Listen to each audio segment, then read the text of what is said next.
how do you prove the validity of the New Testament, or how should we view it, considering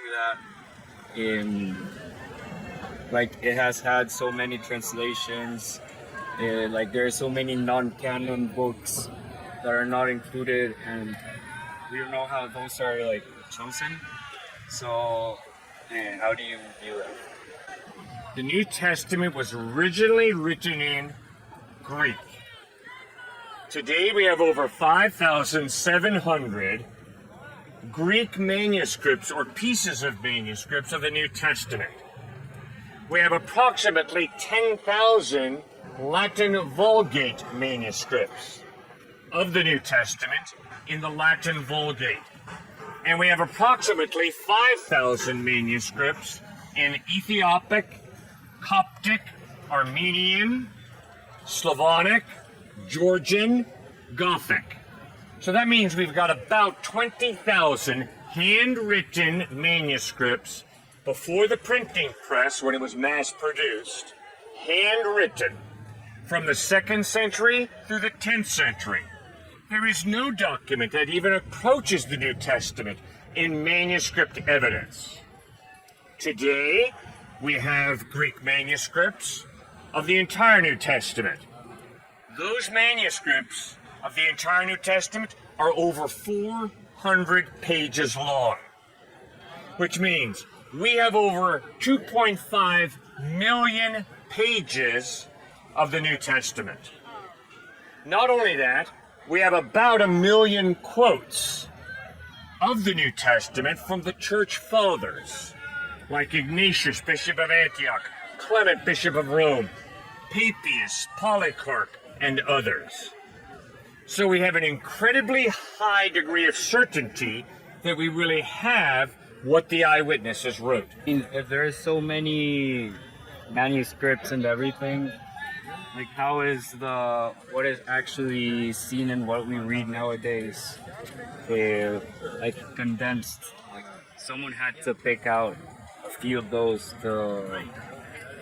Now, if you're asking why the Gnostic Gospels weren't included, and how did the church arrive at the 27 New Testament books? The way the 27 New Testament books were put together was, you had to be an eyewitness or you had to know an eyewitness. Matthew, Mark, and John were eyewitnesses. Luke knew eyewitnesses. Secondly, your document had to agree with the Orthodox Christian faith. And the Gnostic Gospels do not agree with the Orthodox Christian faith. The Gospel of Thomas, the Gospel of Barnabas, the Gospel of Pilate, the Gospel of Judas are based on Gnostic philosophy, which essentially teaches that the body is evil and the spirit is good. And the Bible teaches no.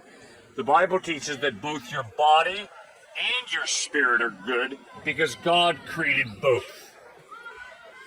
If the eyewitnesses, they wrote the Gospels 70 years, it's estimated 70 years after the death of Jesus. Yeah. Lots of that came from oral tradition before. Yes.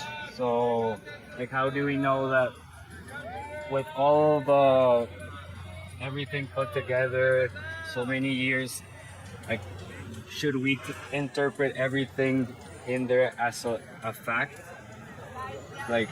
Matthew, Mark, Luke, John, Peter, James. We check Papias, we check the early church fathers, and the overwhelming evidence is this is historically accurate, especially when you consider that many of the eyewitnesses of Christ who saw him risen from the dead died, not for belief. They died for what they claimed to have seen, the dead Christ risen from the dead. You will not die for what you know to be a lie. You might die for a lie, I might die for a lie. But you won't die for what you know to be a lie. Just watch people. Look at Watergate. Dean, Ehrlichman, and Haldeman, 3 brilliant American lawyers, under the pressure of the lawyers, said, oh, you're right. The Watergate scandal did happen. Don't put me into prison, please. So if those three American lawyers couldn't pull it off, don't tell me, please, that a bunch of Jewish first century fishermen and tax collectors are going to pull it off. No. The historical evidence is Jesus really rose from the dead. That is why faith in Christ is not blind faith. That is why faith in Christ is not irrational. It's based on the resurrection of Christ, that he really rose from the dead. 最後までご視聴いただき、ありがとうございました。皆さんに神の祝福と知恵が与えられますように。